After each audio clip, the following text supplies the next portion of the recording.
all day long.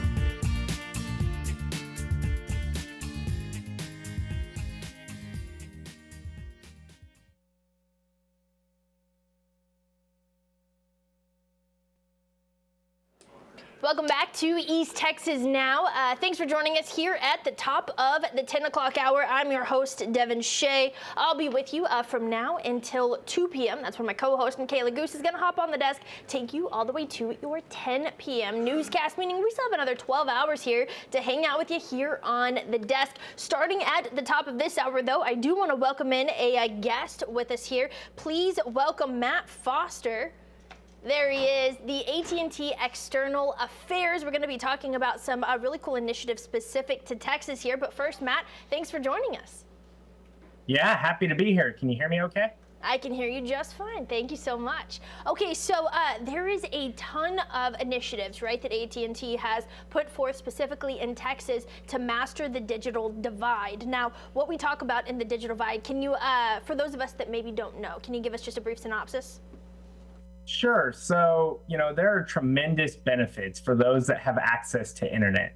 They can come from the amazing things we do in our everyday life, like stream your program online, to order food from our cell phone while we sit on our couch. But they also come in more important ways, like managing our own healthcare needs, our medical needs, and access to educational services. Not only the ability to participate in the growing digital economy today, but millions of Americans don't have that access, and that's the digital divide that we're trying to close.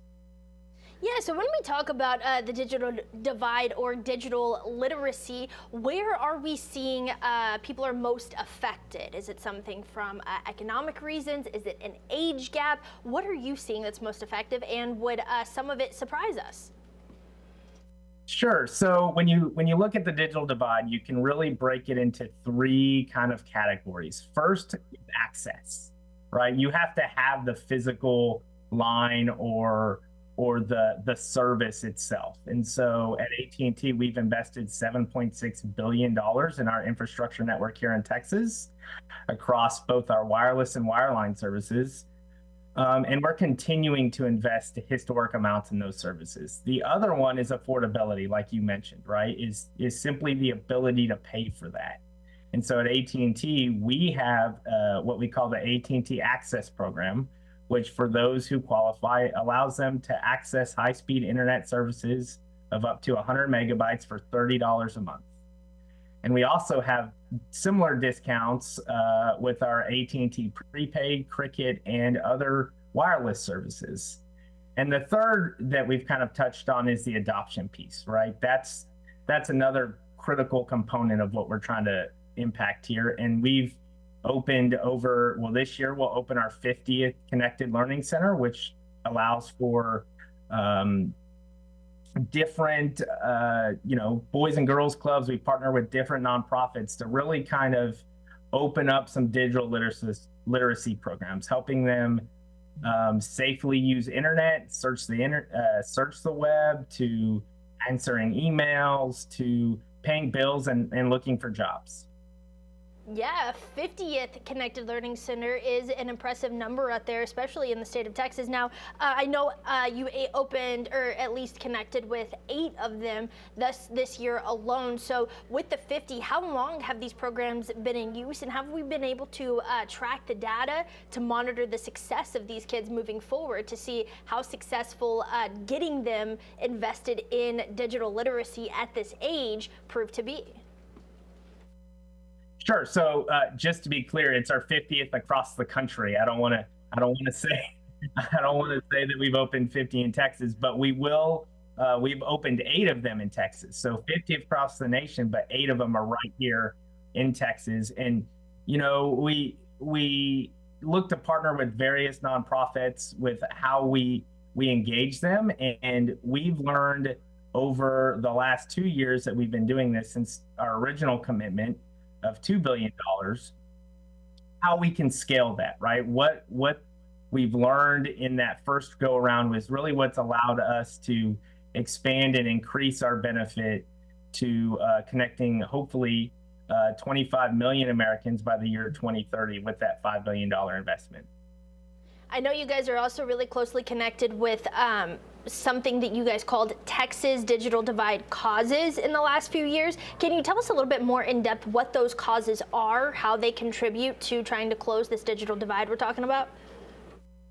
Sure. So like I said, it's the three main pieces. It's access, adoption, and affordability. And so those causes really help us, you know, help individuals gain those literacy skills. So we've partnered with, like I said, all the different various nonprofits across the state to do digital learning opportunities. So we've provided donated refurbished laptops so that they have the tool first, right?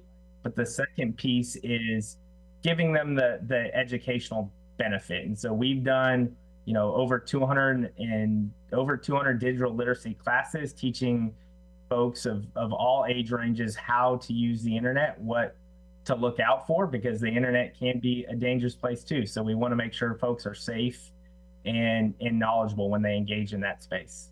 Definitely. Those literacy centers, those 8 here in Texas, do you know, can you give us a little background on the decision of where those were going to be located? And is it in an area that had lower digital literacy? Is it an area where you think the most kids would get the most benefit? What was the thought process behind specifically these 8 centers in Texas?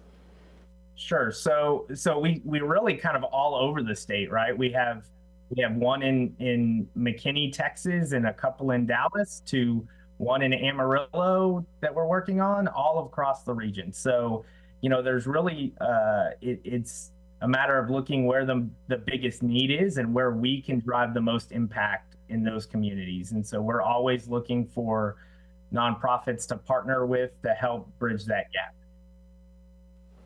Now, most of y'all's work really involves in the Texas wireless and wireline network infrastructure to try and allow broader access. Now, can you tell us a little bit more about your goals? You know, a little over $7.5 billion has been invested into this through AT&T. What is the thought process there? What is the overreaching goals?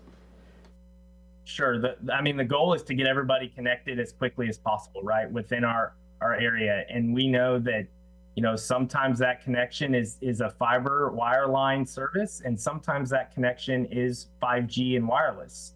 And so we've been focused on kind of building out both across our region and across the state of Texas to really help give Texans as much choice as possible with how they connect.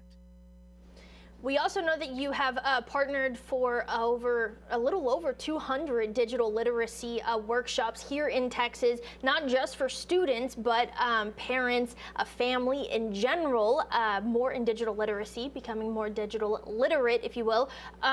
So is there any information? Is there a website? Is there something that people can go to see when the next workshop is, maybe near them? Yeah, so, you know, we have, if you go to the AT&T website, we have a full document of where those are, but we also have a program called Achievery, which provides free digital learning for anybody wherever they are. So you don't even have to come visit us. You can learn at your own skill and pace.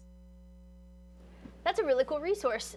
Before we go, is there anything else that you want to add when it comes to AT&T's mission to close that digital literacy gap?